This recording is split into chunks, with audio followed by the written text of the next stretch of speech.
পৰীক্ষাৰ বাবে বহিৰাজ্যলৈ যোৱা শিক্ষাৰ্থীৰ বাতিল হ'ব পাৰে নামভৰ্তি। ইতিমধ্যে শিক্ষানুষ্ঠানসমূহে অসমৰ শিক্ষাৰ্থীক নিৰ্ধাৰণ কৰি দিছে এমাহৰ সময়সীমা। তাৰ পৰিপ্ৰেক্ষিতত এতিয়া আধাৰ কাৰ্ডৰ নিৰ্ধাৰিত কেন্দ্ৰলৈ গৈ প্ৰ-পত্ৰ বিচাৰি হাহাকাৰ কৰিছে অভিভাৱকে। ইফালে সীমিত পৰিমাণতহে বিতৰণ কৰা আধাৰ কাৰ্ডৰ প্ৰ-পত্ৰ নাপাই ক্ষুব্ধ হৈছে একাংশ।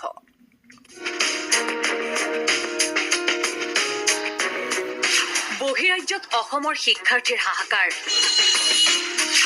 আধাৰ কাৰ্ড নহলে বাতিল হ'ব নামভৰ্তি। আধাৰ কাৰ্ড জমা দিবলৈ মাথো এমাহৰ সময়।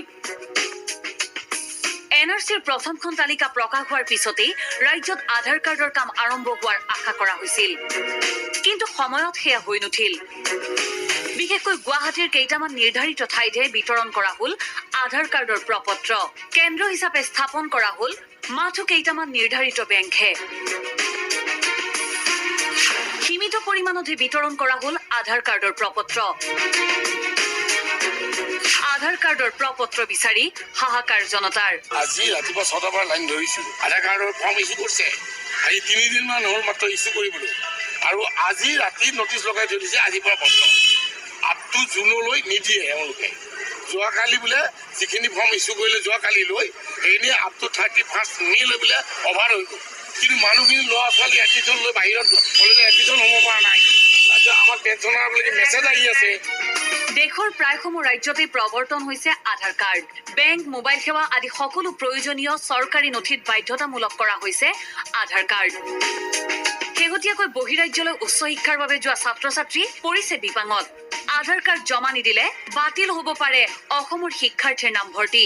ৰাজ্যৰ বাহিৰৰ শিক্ষানুষ্ঠানসমূহে অসমৰ শিক্ষাৰ্থীক নিৰ্ধাৰণ কৰি দিছে মাথো এমাহৰ সময়। আধাৰ কাৰ্ডখন জৰুৰী।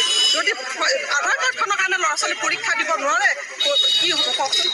এতিয়া মোৰ ল'ৰাই বাহিৰত আছে, তেওঁ জইন কৰিছে মোৰ ল'ৰাই, কিন্তু এমাহলৈকে তেওঁলোকে কনচিডাৰ কৰিব। চৰকাৰে এই পৰ্যন্ত যোগান ধৰিব পৰা নাই পৰ্যাপ্ত আধাৰ কাৰ্ডৰ প্ৰ-পত্ৰ। আধাৰ কাৰ্ডৰ বাবে যিসমূহ কেন্দ্ৰ স্থাপন কৰা হৈছে সেয়াও আখুৱাপূৰ্ণ। ছাৰ্ভাৰ ডাউন হোৱাৰ বাবেই কাম কৰিব পৰা নাই হেনো কৰ্মীয়ে। বুধবাৰে আধাৰ কাৰ্ডৰ প্ৰ-পত্ৰ বিচাৰি উত্তপ্ত মালিগাঁও। মে মাহলৈকে আপোনালোকে এই বস্তুটো স্থগিত ৰাখিছে।